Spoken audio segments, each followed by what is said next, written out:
What's going on, and welcome to core class number 4. That is the final week and final class of the Plank Pirate Challenge here, and we got a good one for you. So remember that you're going to be using the pause button a lot here. Watch the demo, hit that pause, because we're not going to be running through the entire circuit or the entire time here. I'm not going to be doing all the reps. I'm just going to make sure you know how to do them, have the proper form, and have the setup, and then you're off on your own here. So our workout today is going to be comprised of a warm-up, a primer, a circuit, and then a challenge to finish off as always. What you're going to need today for this workout, if you have them, ab wheel. If not, we got a body weight alternative, sliders. If not, you can use a towel on a hard surface, but honestly I'd probably just go with the body weight alternative that we have, as well as a timer. I use TabataTimer.com or the Tabata Pro app on your phone if you want. Make sure you've got a little bit of H2O on hand as well, because we're going to do some work here. So to start with the warm-up, this is going to be the same one that we've been doing the last few weeks here. So a couple reps, 5 to 8 of each of these exercises. Just a refresher here, you're going to do your cat-cows, where you're breathing in, inhaling as you lift up, the stomach comes down, and the cats round that back, blow that air out. 5 to 8 of each of those. Then we're going to go through our reach throughs, keeping one elbow and arm fully extended, reaching across to whatever extent you're able to, just getting those shoulders strengthened, stabilized, ready to go today. And we've got our bird dogs from the same tabletop position here. Exhale as everything comes up, inhale as they come together, holding for a second at each spot, and switching out. Remember to keep that neutral spine at all times here, no bend in that low back. So again, 5 to 8 of those. Then we flip upside down. We do 5 to 8 of the same thing, but upside down here. So these are dead bugs. Make sure I'm not gonna hit the computer. Exhale, way out. Inhale, exhale. Inhale, make sure you're pressing that low back into the ground there, keeping it glued to the floor that entire time. And then the last one here is going to be from our tall plank position, from that push-up position, our Spider-Man lunges. So get into that tall plank, drive that leg up, hold it for a second. You're going to feel a stretch right in through the hip flexor here on that straight leg. Switch legs. Again, if you can't do those, simple drives towards the chest or the stomach will suffice here, just to loosen everything up there. We want to make sure we're using our abs and not those hip flexors, which sometimes can come into play. So onto our primer here. You're going to do 2 sets of this primer here, and this is just going to set those abs up for maximum contraction and a maximum workload. So the first one we're going to alternate between is a squeeze, like a hard style contraction that we got from week 1, and a regular plank. So you're going to set up as if you were going to do a proper plank position here. Make sure I'm in the frame. And you lift up, tuck those toes, and you hold this plank for 5 seconds. Then for the next 5 seconds, you're going to squeeze and drive, try and get that contraction. Then you'll release, relax for 5 seconds, and then you'll squeeze again for 5 seconds. We'll make sure you have a timer there, relax again for 5 seconds, and last one here, squeeze, 5 seconds. So that'd be one set there. 3 squeezes and 3 relaxes, which aren't really relaxing. You're just holding a normal plank instead of that all-out effort of contracting all those muscles. And then in between that first one and the second one you do of those, we're going to do what's called Superman hold here. From the prone position on the ground, what you're going to do is keeping your eyes looking straight down, lift up, and hold right there for about a 5 to 10 count, and set back down. All we're looking to do is make sure that the back side is also activated, as well as giving a little bit of stretch to that front side here after those really intense contractions.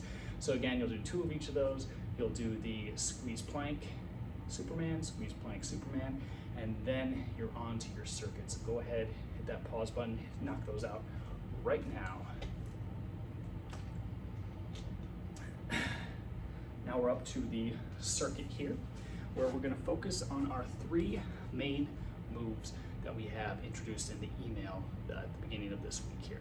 That is our plank taps or jacks, our ab wheel or walkout, and then our gator walks, or we're going to sub the Bodysaw if you can't, if you don't have sliders or gliders at all. So how this is going to work is you're going to run through each of those, 1, 2, 3, and then a full rest period. And we're going to use that as a work period to really give your abs a little bit of rest, since they're going to be doing a lot of work here. The work periods are going to be anywhere between 15 and 25 seconds. This is a personal choice, whatever you want to set it to.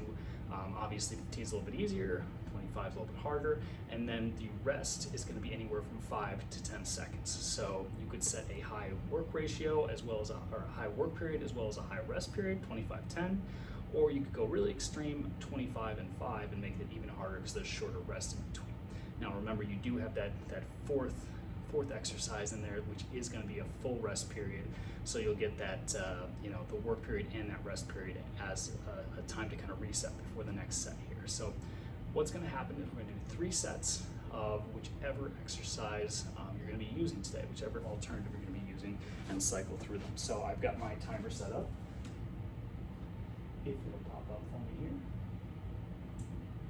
Again, this is TabataTimer.com, and I've got it set for 20 seconds of work, 7 seconds of rest, and just 1 cycle through. I'll show you what that looks like, and I'll give you an example of each of the 2 alternatives for these moves that we have here.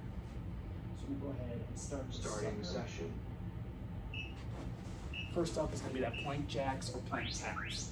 The lower alternative is going to be the plank taps here, where you're holding that plank position and just stepping out. If you want a little bit more intensity, you're going to jump into those jacks. And here, you're trying to hold the body in that flat position. Whichever one of these you do, the goal is to keep that body right there and have those legs move around it. So now I've got that 7 seconds rest before we're going into the ab wheel or the walkout. You got a wheel. This is your ab wheel right here. Hips and shoulders moving as one piece. Shoulders stay packed down. Again, it does not matter how far out you go, as long as you're moving as one piece. If you don't have a wheel, you're doing the walkout here. Walking out to the top of that plank position, pushing back, keeping the hand the whole time. About a 1 to 2 second hold at the top of that plank position. The last one is our gator walks, but we're going to start with the lower alternative. If you don't have that equipment, is the Bodysaw. From that plank position, move those toes back a little bit, and you're just going to slide back and forth in that plank plane, back and forth. If you do have those gliders, these suckers are going to be tough. So from that plank position here, you're just going to walk 4 forward, 4 back, 4 forward, and 4 back. Perfect. So now you see I've set my 4th timer here. This is the rest period. So although it's not an exercise, we're going to take that full period here to rest before going into the next set. With those 3 moves, they're a little difficult, especially if you go for the higher intensity stuff, and you want to do 2 to 4 sets of each of those with, again, that work period. With that work period being anywhere between 15 seconds, 25 seconds, and the rest period being anywhere between 5 and 10. So 2 to 4, 15 to 25, and 5 to 10. A lot of numbers thrown at you there. Go ahead, hit that pause button, and give that a shot.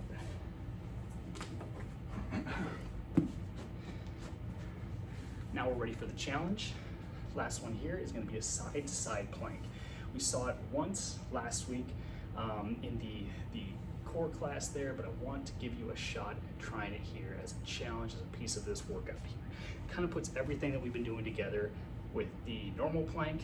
It's got a progression, it's got the side planks in it, and it has movement, so it's all 4 of these wrapped into one, and I think it's a great movement to really practice everything that you've been working on this last month. So how this is going to work, you're going to do 2 to 3 sets of 20 to 30 seconds. Now, you got straight on, so you can see what's going on here. Coming up in that proper plank form, hold for 1 to 2 seconds before rolling into that side plank. Then you hold 1 to 2 seconds before rolling back to plank. Same deal, other side. right back to that plank. And just like that until the timer goes off. The key there is making sure each of those has perfect form, those hips stay up in that side plank, and everything's nice and flat in that regular plank. So go ahead, 2 to 3 of those, 20 to 30 seconds, depending on what kind of work period you want there. Take about equal rest, whether it's 20 or 30 seconds, and then go ahead, hop into another set. That is your week 4 core class. Let me know if you got questions, shoot me an email, drop a comment below, and have a great time.